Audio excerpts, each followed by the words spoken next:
Hi everyone, today I want to talk about the drama that unfolded in the game between Sri Lanka and Bangladesh just a few days ago, now that the dust has settled. And I want to start by looking at the incident that kicked off all the chaos. Bangladesh needed 12 runs to win off the last over to send them into the final. Isrudana bowls the first ball, and it's a bouncer dot ball. It was a legal delivery. It was above shoulder height, but below head height. Second ball, almost identical. But this time Bangladesh tried to scamper through for a single, but there is a run out at the bowler's end. Now, this is where Bangladesh began to protest. Mahmudullah went up to the square leg umpire to air his grievances. And looking at the replays, he had a right to feel aggrieved. Now, in 2020s, you're only allowed one ball above shoulder height per over. And when you looked at those two balls, both of them were above shoulder height. Now, anyone thinking they were trying to get a call for above head height, think about it. That would mean a wide delivery. You can still get run out on a wide. So they weren't going for that. What they were looking for was the no ball call for two balls above shoulder height in the over. You can't get run out on a no ball, and it also would have meant a free hit, which would have been crucial at that point in the game, potentially decisive. So you can understand why Bangladesh felt so aggrieved. But to be fair, at the end of the day, the most important thing was that Mahmudullah was back on strike. The run out was almost irrelevant because Mahmudullah was back on strike. And we know Mahmudullah is still good enough to get those 12 runs off four balls. At the end of the day, it was much ado about nothing because Mahmudullah finished the game with a ball to spare. But what happened after that dismissal was borderline farcical. Shakib Al Hassan, just returning to the team as the captain, he threatened to take the players off the field. He was calling Mahmudullah to leave the field. Now, to me, that is absolutely unacceptable. You cannot go around threatening to take your players off the field because you feel aggrieved about an umpiring decision. I understand it's a crunch game and the margins are so fine, but that does not excuse that kind of behavior. Even in this era of DRS, every team is going to have decisions that go against them. It's part of cricket. So therefore, you can't go around threatening to take your players off the field anytime you get a decision against you. That is completely against the spirit of the game. So to me, that was very disappointing to see from Shakib. To be fair, Mahmudullah wasn't particularly keen to do so. He sort of went halfway to the boundary line. I think it was pretty clear that he was reluctant to carry out Shakib's orders, which was good to see, because at the end of the day, no one wants to see that kind of thing happen.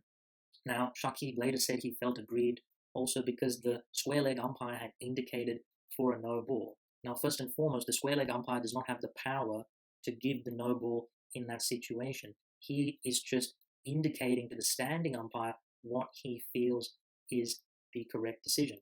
Now, to be fair to him, invariably the standing umpire takes the advice of the square leg umpire. If you think about wide deliveries for the ball being above head height, you'll often see square leg umpire make the wide signal and the standing umpire will follow suit. So that was a little bit bizarre.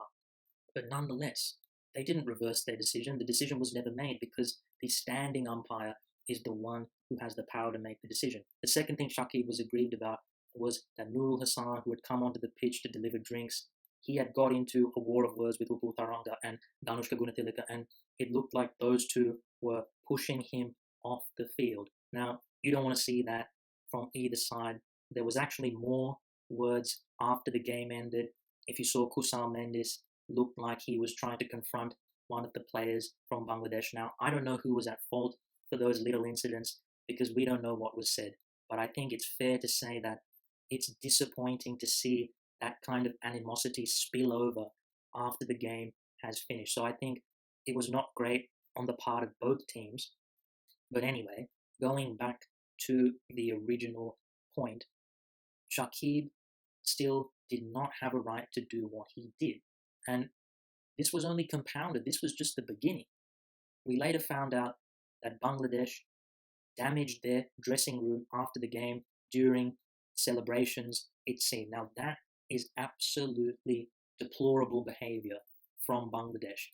First and foremost, it's not your ground. You're the visiting team. You don't own the ground and you're going to cause damage to it. That is shockingly bad behavior. But first and foremost, it doesn't matter whether you're the home or visiting team. There is no excuse for that behavior. Absolutely unacceptable, no matter the circumstances. Then, obviously, as you would have expected, the ICC had to intervene. When I saw this whole thing unfolding, I just thought, wow, the demerit points are going to come in bucket loads. But to my surprise, there were only a few demerit points. Nurul Hassan and Shakib Al Hassan picking up one demerit point each. Now, to me, Shakib got away with one here. The whole point of the demerit point system should be to act as a deterrent for unsportsmanlike behavior through the potential for suspension. Shakib receiving only one demerit point. That's a level 1 breach of the code of conduct. That's a minor breach. What he did was not minor. That was a major, major violation, and I think he should have got at least 3 demerit points. It should have been at least a level 2 breach of the code of conduct. So to me, the ICC were not strong enough in their stance on this. You have to stamp out that kind of behavior. Teams threatening to take their players off the field because of one umpiring decision. No, that is not on, no matter what the circumstances. And as I said with the dressing room, again, it doesn't matter what the circumstances are, that is not on. So to summarize, I think Bangladesh, even though they had a right to feel aggrieved, the way they reacted to the whole situation was very poor. It was very disappointing to see Bangladesh act in this way. They are building a reputation for this, their emotions getting the better of them in the heat of the moment, and they do reckless things that are, in hindsight, really quite shocking. So hopefully this is a wake-up call to Bangladesh to really start behaving in the proper manner. And again, the ICC need to be acting when things like this happen. They can't sit idle and let people get away with this kind of behavior. But anyway, if you got this far, thanks for watching the video. Let me know what you think about the whole situation, and I will see you in the next video.